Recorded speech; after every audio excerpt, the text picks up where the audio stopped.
Obsession একটা word, সেটার মানে হলো কোনো প্যাশন না, কোনো ট্যালেন্ট না।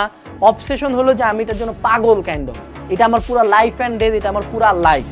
অবসেশন জিনিসটা আমি নিজে এইচএসসি লাইফে ফেস করছি।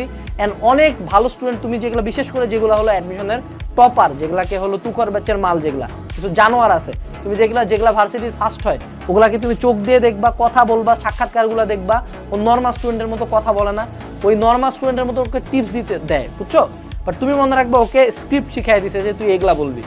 মেজরিটি অফ দ্য টাইম ওর কাছে যদি তুমি শুনো রিয়েলে কি করছে, 24 ঘন্টা পড়তো, because he was fucking obsessed.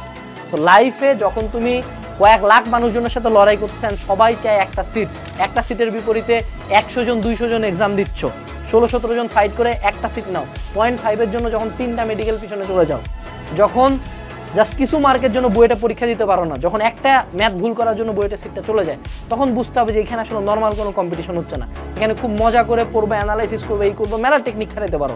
But যদি তুমি অবসেসড হও যে আমি ঘুম থেকে উঠি ঘুমানোর আগে পর্যন্ত একটানা সারাদিনে আমার কাজ একটাই, সেটা আমি এইটা নিয়ে চিন্তা করি, কেমনে চান্স পাবো, কি আসবে, কি পড়বো, এইটার পর এটা, তারপর এটা, তারপর এটা, তারপর এটা, একটানা।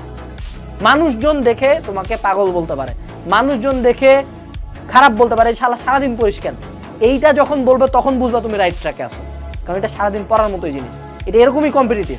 যত ট্যাকটিক্স খাটাও, যত জিনিস খাটাও, কেউ কখনো বলতে চায় না যে আমি আসলে হার্ডওয়ার্ক করে চান্স পেয়েছি। কেন? কারণ তুমি যদি দেখাও যে আর আমি তো চিল করছি, পরীক্ষার হঠাৎ করে পরীক্ষা দিতে যেয়ে চান্স পাই গেছি, তখন মনে হয় যে তুমি খুব ট্যালেন্টেড, খুব লাকি, এটা খুব স্যাভেজ লাগে, সবাই এটাই দেখাতে চায়। বাট অ্যাকচুয়াল যদি রিজন বলো কেউ চান্স পায়, কোনো টিচার না, কোনো গাইড না, কোনো বই না, কোনো কোর্স না, সে নিজে কুত্তার মতো পড়ছে, হি ওয়াজ ফাকিং অবসেসড। সো যদি কেউ খারাপ স্টুডেন্ট হয় তার জন্য আরও বেশি এটা বেশি প্রযোজ্য। Become obsessed with your study, become obsessed with your HSC, SSC, admission, become fucking obsessed. সবচেয়ে খারাপ সিচুয়েশনটা মাথায় নিয়ে অবসেসড হয়ে যাও। তোমাকে যাতে দেখে মনে হয় যে আল্লাহ এই চায়নাটা চান্স না পাইলে কে পাবে, তোমাকে দেখে যাতে তোমার ক্লাসমেটরা ভয় পায় যে এই চায়নাটা এত পড়ে আমার কি হবে, বাকিরাও তার মানে এমনি পড়তেছে, তোমার ক্লাসের নাইট মেয়ার হওয়া একটা অ্যাবনর্মাল। যখন মানুষ বলবে তখন বুঝবে রাইট ট্র্যাকে আসো। আমি রিসেন্টলি ডেভিড গগিন্সের বেশ কিছু ভিডিও দেখতেছি, I have become a fan. So সেই ভিডিওগুলোর মধ্যে একটা আছে যে I wish the water is cold, I wish the water was cold. ভিডিওটা স্টোরিটা এরকম যে যখন সে নেভি সিলে ছিল, ট্রেনিং করতেছিল, তখন তাদেরকে কিছু ড্রিল রানে নিয়ে যাইতে হতো, দৌড়াইতে হতো আর কি তাদের যে চিফের সাথে। তো সেখানে দৌড়াইতে দৌড়াইতে প্রতি সময় জানা যেত যে এখান থেকে স্টার্ট করবো, ওখানে যায় শেষ করবো। তখন দেখতো যে যখন এন্ড পয়েন্ট চলে আসে তখন দেখে বাকি সোলজাররা খুব খুশি হচ্ছে যে না একটু পরে দৌড়ানোটা শেষ। বাট তারা কি করতো, তারা ওইটা পার করে আরো দৌড়াইতে নিয়ে যেত। তখন সবার মন টন খারাপ হয়ে যেত, মাথা নিচ করে, মানে মন টন খারাপ করে সে দৌড়াইতো। That would hear the happiness and go right on past the end point.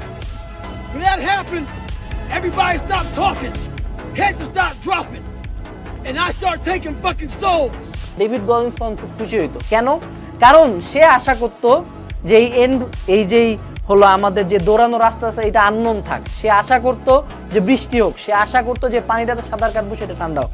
I wish for rain, I wish the water is cold. They hope the instructors would stop running. They hope the water was never cold.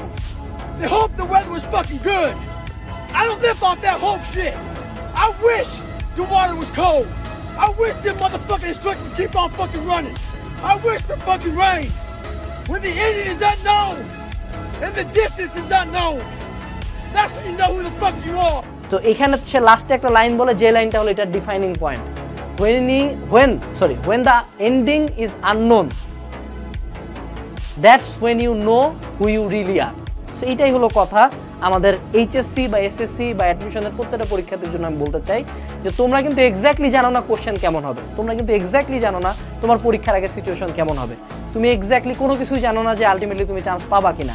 আর তুমি যেটা করতে পারো, তুমি সেটা পরিশ্রম করতে পারো, mentally সব কিছুর জন্য রেডি হইতে পারো। তুমি যদি সবচেয়ে ওয়ার্স্টটার জন্য রেডি হও, যে কোশ্চেন সবচেয়ে টাফ হবে, কোশ্চেন সবচেয়ে আনপ্যাটার্ন হবে, হয়তো বা পরীক্ষার আগে আমি অসুস্থ হতে পারে, but I will still give the best, তখন কিন্তু তুমি মেন্টালি অনেক বেশি রেডি। ওই স্টুডেন্ট আছে যে হলো সুন্দর মতো খুব মজায় মজায় পড়াশোনা করছে, খুব মজার ক্লাস করছে, মজা করে অ্যাডমিশন দিবে। Be prepared for anything.